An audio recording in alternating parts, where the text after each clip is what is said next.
दोस्तों, बहुत समय पहले भानपुर नाम के एक छोटे से गांव में एक अनाथ लड़का रहता था जिसका नाम मनु था। उसके माता पिता की मृत्यु तब हुई थी जब वह केवल 5 साल का था।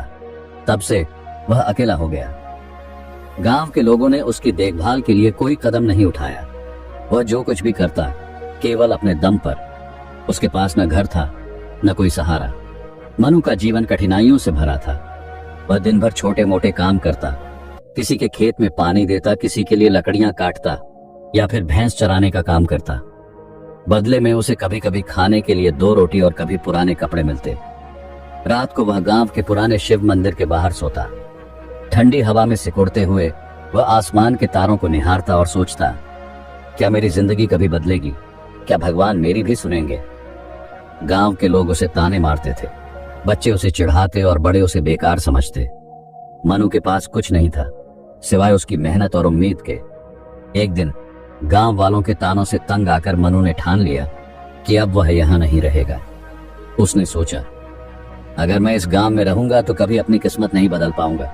अगर किस्मत बदलनी है तो मुझे गांव से बाहर जाना होगा। उसी रात वह गांव के छोटे से रेलवे स्टेशन पहुंचा। जेब में एक पैसा नहीं था, लेकिन दिल में बड़े सपने थे। मनु ने रेलवे स्टेशन पर खड़ी एक मालगाड़ी देखी। वह चुपके से उसमें चढ़ गया। ट्रेन रात भर चलती रही। मनु गाड़ी के एक कोने में बैठा अपने भविष्य के सपनों में खोया रहा। आखिरकार सुबह हुई और ट्रेन शहर के एक बड़े रेलवे स्टेशन पर रुकी। शहर पहुंचते ही मनु को एहसास हुआ कि यह जगह उसके गांव से बिल्कुल अलग है। चारों ओर बड़ी बड़ी इमारतें थीं और हर तरफ भीड़ ही भीड़।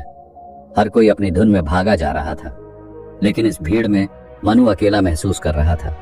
उसके पेट में भूख से आग लगी थी। वह स्टेशन के एक कोने में बैठ गया। थोड़ी देर बाद एक कुली ने उसे देखा। वह कुली एक दयालु व्यक्ति था। उसने मनु से पूछा, बेटा, तुम यहाँ ऐसे क्यों बैठे हो? मनु ने अपनी कहानी सुनाई। कुली ने उसकी हालत पर तरस खाया, लेकिन उसे सच्चाई भी समझाई। उसने कहा, बेटा, इस शहर में कोई मुफ्त में कुछ नहीं देगा। अगर जीना है तो मेहनत करनी होगी। मनु ने पूछा, लेकिन मैं क्या कर सकता हूं? मेरे पास न तो पैसा है न कोई सहारा।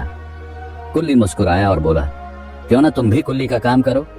यहां मेहनत करने वालों की कद्र होती है। भगवान भी उनकी मदद करते हैं जो खुद अपनी मदद करते हैं। अगले दिन से मनु ने कुल्ली का काम शुरू कर दिया। वह यात्रियों का सामान उठाता और बदले में कुछ पैसे कमाता। दिन भर काम करने के बाद वह रात को स्टेशन के एक कोने में सो जाता। ठंडी हवा और भूख अब भी थी, लेकिन उसके हौसले मजबूत थे। उसने तय कर लिया था कि वह मेहनत से अपनी किस्मत बदलेगा। मनु का दिन सुबह जल्दी शुरू होता। वह सबसे पहले स्टेशन पर आता और यात्रियों का सामान उठाने के लिए तैयार रहता। धीरे धीरे स्टेशन के अन्य कुली और कर्मचारी भी उसे जानने लगे। सभी उसकी मेहनत और ईमानदारी की तारीफ करते। एक दिन एक ट्रेन से एक व्यापारी उतरा। वह सफेद धोती कुर्ता पहने हुए एक सम्मानित व्यक्ति लग रहे थे। उनके चेहरे पर सादगी और गंभीरता थी।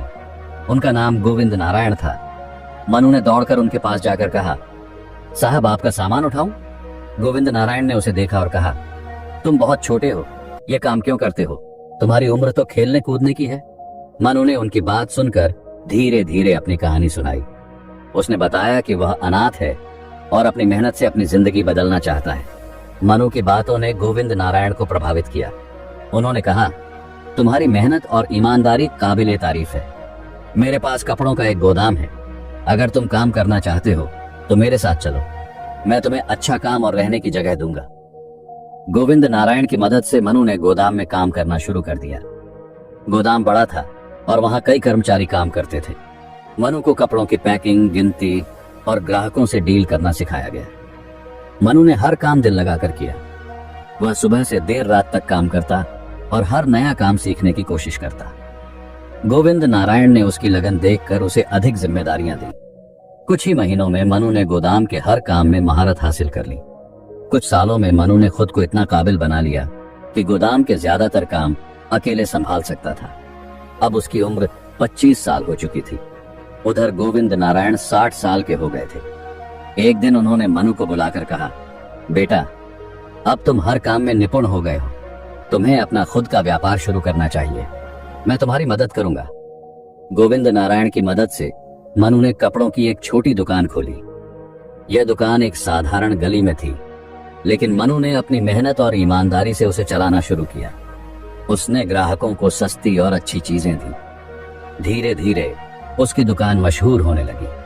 कुछ सालों में मनु की दुकान एक बड़े व्यापार में बदल गई। अब उसके पास कई गोदाम और दुकानें थीं।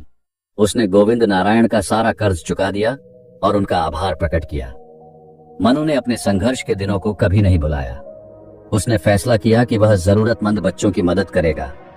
उसने कई अनाथालयों और स्कूलों में मदद करना शुरू किया। यह कहानी हमें सिखाती है कि जिंदगी में मेहनत और ईमानदारी सबसे बड़ी पूंजी है।